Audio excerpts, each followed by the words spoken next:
Bonjour les tutovores. Aujourd'hui, dans la série Outils de développement dans la vraie vie, du bon sens terrain, nous allons parler d'être et de savoir. Nombreux parmi nous, et parfois même c'est nous, sommes gourmands de lectures en tout genre qui nous éblouissent parfois et nous servent régulièrement, au travers de nos échanges avec notre entourage, de rempart, de bouclier. Nous devenons des experts de leçons de vie, des sachants. Si, un tel l'a écrit ou dit, et on ne peut contester sa parole.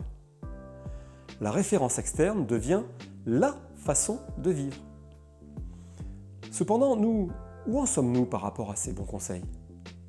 Plus qu'appris, les avons-nous compris, ingérés, digérés? Nous ont-ils fait progresser dans notre quête d'évolution personnelle vers un mieux-être?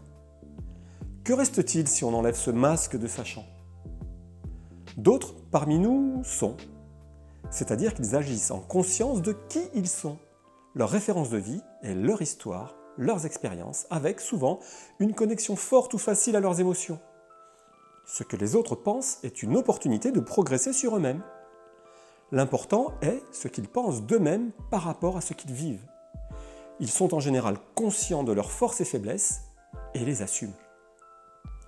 Un de mes enseignants en développement personnel, un homme d'un immense savoir, d'analyse, d'outils, d'accompagnement et de résolution des problèmes, et qui plus est brillant pour ses patients, est juste incapable d'appliquer à lui-même ce qu'il transmet.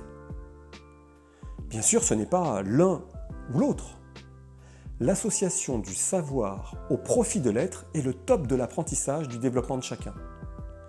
Je mets au profit de ma personne mes apprentissages et cela me fait prendre conscience et grandir.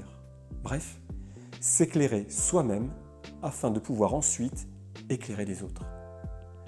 Vous souhaitez aller plus loin sur ce sujet passionnant, savoir comment utiliser au mieux vos ressources et celles de vos collaborateurs? Contactez-nous.